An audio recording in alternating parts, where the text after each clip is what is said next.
Infinite पाठशाला में आपका स्वागत है। आज हम बात करने वाले हैं भारत के वर्किंग कल्चर में हो रहे एक बहुत बड़े बदलाव की।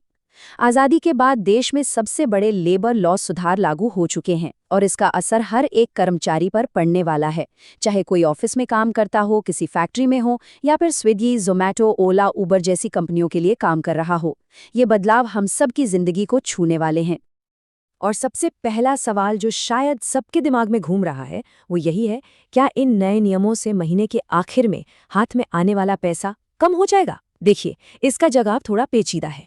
हाँ, ये हो सकता है कि आपकी मंथली टेक होम सैलरी थोड़ी घट जाए, लेकिन लंबी अवधि में आपके रिटायरमेंट का भविष्य और ज़्यादा सुरक्षित हो सकता है। मतलब आज थोड़ी सी कटौती, कल के लिए एक बड़ी बचत। तो ये है क्या पूरा मामला? चलिए इसे गहराई से समझते हैं। इस पूरे बदलाव को अच्छी तरह समझने के लिए हम इन हिस्सों पर एक एक करके बात करेंगे। सबसे पहले देखेंगे कि ये कितना बड़ा बदलाव है, फिर सैलरी के नए नियम क्या हैं, काम के घंटे कैसे बदल सकते हैं, गिग वर्कर्स को पहली बार क्या अधिकार मिल रहे हैं और हड़ताल और छटनी को लेकर क्या बदला है। और आखिर में हम इसका पूरा हिसाब किताब देखेंगे कि किसके लिए क्या अच्छा है और क्या चिंता की बात है। तो चलिए शुरुआत करते हैं सबसे बुनियादी बदलाव से। इन सुधारों की जड़ में है भारत के दशकों पुराने उलझे हुए श्रम कानूनों के जाल को पूरी तरह से साफ करना। ये कानून इतने पुराने और जटिल हो गए थे कि उन्हें समझना और लागू करना दोनों ही बहुत मुश्किल था। आप बस सोचकर देखिए, पहले करीब 29 अलग अलग लेबर कानून थे, कई तो एक दूसरे से बिल्कुल अलग थे, जिससे कंपनियों और कर्मचारियों दोनों के लिए कंफ्यूजन बना रहता था। अब इन 29 कानूनों को हटाकर सिर्फ 4 सरल यूनिफाइड कोड बना दिए गए हैं। ये सिर्फ कागज पर किया गया बदलाव नहीं है, बल्कि इसका मकसद पूरी व्यवस्था को आज के जमाने के हिसाब से आसान और पारदर्शी बनाना है। और ये 21 नवंबर 2025 से पूरे देश में पूरी तरह से लागू हो जाएगा। तो ये हैं वो 4 नए कोड जो अब भारत में लेबर लॉज की नई बुनियाद हैं। पहला है वेतन पर कोड, जो सैलरी और बोनस से जुड़े नियम तय करता है। दूसरा है सामाजिक सुरक्षा कोड, जो पीएफ, पेंशन, बीमा और मातृत्व लाभ जैसी चीजों को कवर करता है। तीसरा है व्यावसायिक सुरक्षा और स्वास्थ्य पर कोड, जो काम करने की जगह को सुरक्षित बनाने के नियम बताता है। और चौथा है औद्योगिक संबंध कोड, जो ट्रेड यूनियन, हड़ताल और छटनी जैसे मामलों को देखता है। इन्होंने मिलकर मिनिमम वेजेस एक्ट और फैक्ट्रीज एक्ट जैसे दर्जनों पुराने कानूनों की जगह ले ली है। तो ठीक है, कानून बदल गए, सरल हो गए, लेकिन किसी की जेब पर, उसके बैंक अकाउंट पर इसका क्या असर पड़ेगा? अब आते हैं उस हिस्से पर जिसका शायद हम सबको सबसे ज्यादा इंतजार है, सैलरी का नया नियम। ये नियम आपकी सैलरी स्लिप को हमेशा के लिए बदलने वाला है। इन कोड्स में जो सबसे बड़ा और शायद सबसे क्रांतिकारी बदलाव है वो है वेतन या वेज की परिभाषा में। नए नियम के मुताबिक अब किसी भी कर्मचारी की बेसिक सैलरी उसकी टोटल सैलरी यानी सीटीसी का कम से कम 50% होना ही चाहिए। इसका मतलब ये हुआ कि बाकी के सारे भत्ते जैसे कि एचआरए, ट्रैवल अलाउंस, ये सब मिलाकर 50% से ज्यादा नहीं हो सकते। ये उस पुरानी प्रैक्टिस को खत्म करता है जहां कंपनियां बेसिक सैलरी बहुत कम रखती थी और अलाउंस ज्यादा, ताकि उन्हें पीएफ और ग्रेच्युटी पर कम पैसा देना पड़े। ये एक तरह का लूप होल था जो अब बंद हो गया है। तो आपकी सैलरी स्लिप अब कैसी दिखेगी? मान लीजिए पहले किसी की सीटीसी का सिर्फ 30% हिस्सा बेसिक सैलरी होता था और 70% हिस्सा तरह तरह के अलाउंस में बटा होता था। अब ऐसा नहीं चलेगा। नई व्यवस्था में बेसिक सैलरी को कम से कम 50% तक लाना ही होगा। जाहिर है, इससे अलाउंस वाला हिस्सा अपने आप सिकुड़कर 50% या उससे कम रह जाएगा। इसका सीधा सीधा मतलब क्या हुआ?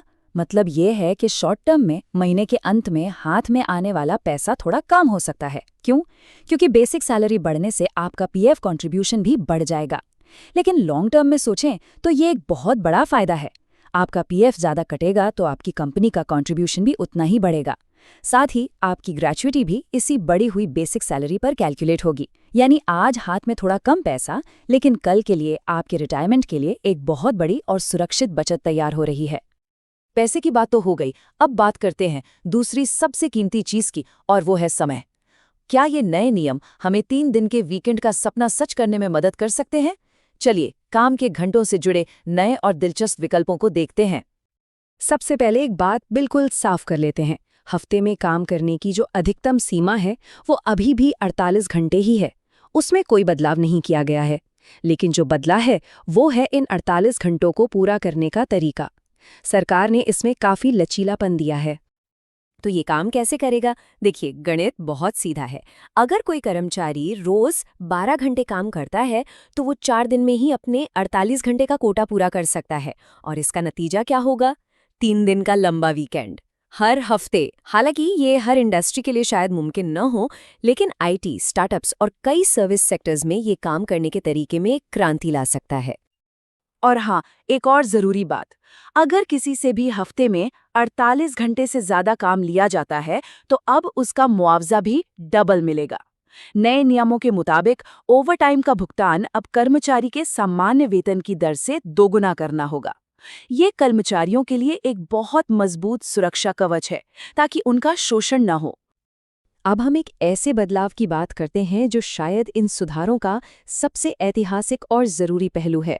भारत के इतिहास में पहली बार देश के लाखों गिग वर्कर्स को कानूनी पहचान और सामाजिक सुरक्षा दी जा रही है।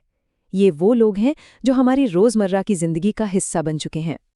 जरा सोचिए, हमारे लिए ऑनलाइन खाना डिलीवर करने वाले, ऐप आधारित टैक्सी चलाने वाले, कंस्ट्रक्शन साइट पर काम करने वाले मजदूर और असंगठित क्षेत्र में काम करने वाले करोड़ों लोग, इन सबको पहली बार श्रम कानून की सुरक्षा के दायरे में लाया गया है।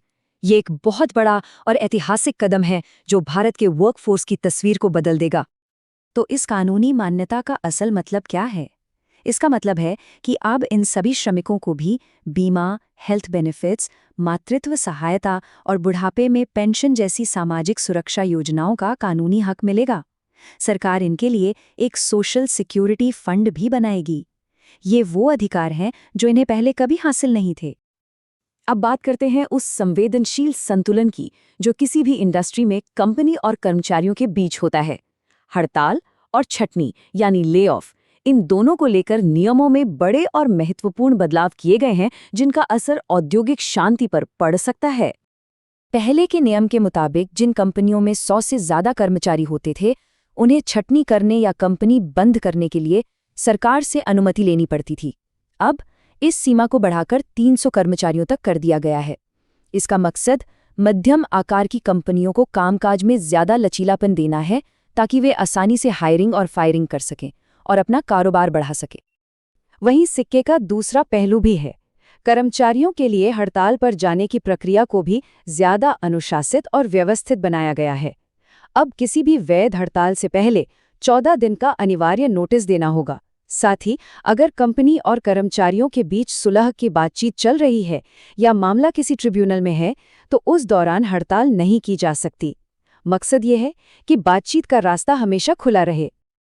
तो इन सभी बदलावों का अंतिम निचोड़ क्या है? हर बड़े सुधार की तरह इसके भी दो पहलू हैं। कुछ फायदे हैं तो कुछ चिंताएं भी हैं। आइए अब दोनों को एक साथ तौल कर देखते हैं ताकि एक पूरी तस्वीर सामने आ सके। देखिए, एक तरफ तो कानूनों का सरल होना, गिग वर्कर्स को पहली बार सामाजिक सुरक्षा मिलना और सैलरी स्ट्रक्चर का पारदर्शी होना जैसे बहुत बड़े सकारात्मक कदम हैं। लेकिन दूसरी तरफ टेक होम सैलरी में संभावित कमी, 300 से कम कर्मचारियों वाली फर्मों के लिए छटनी का आसान होना और 12 घंटे के लंबे कार्य दिवस की संभावना जैसी चिंताएं भी अपनी जगह बिल्कुल जायज हैं। तो अगर संक्षेप में कहें तो मोटी मोटी बात यह है, सैलरी स्लिप का पूरा ढांचा बदल रहा है, रिटायरमेंट के लिए बचत तेजी से बढ़ेगी, गिग वर्कर्स को पहली बार कानूनी पहचान और अधिकार मिल रहे हैं, काम के घंटों में लचीलापन आ रहा है और पूरी लेबर व्यवस्था को डिजिटल और आधुनिक बनाने की कोशिश की जा रही है। ये बदलाव सिर्फ कुछ नियमों का फेरबदल नहीं है। जैसा कि कई एक्सपर्ट्स कह रहे हैं, ये भारत में काम करने, उद्योग चलाने और कर्मचारी नियोक्ता के संबंधों के एक बिल्कुल नए युग की शुरुआत है। इसका असर आने वाले कई दशकों तक देखने को मिलेगा। तो अब सोचने वाली बात यह है कि इन सभी बदलावों में से, चाहे वो वेतन का नया नियम हो, सामाजिक सुरक्षा हो, काम के घंटे हों या औद्योगिक संबंध, कौन सा बदलाव आपकी पेशेवर जिंदगी पर सबसे गहरा असर डालेगा? ये एक ऐसा सवाल है जिस पर हम सभी को विचार करना जरूरी है। देखने के लिए धन्यवाद और हमारे साथ बने रहें।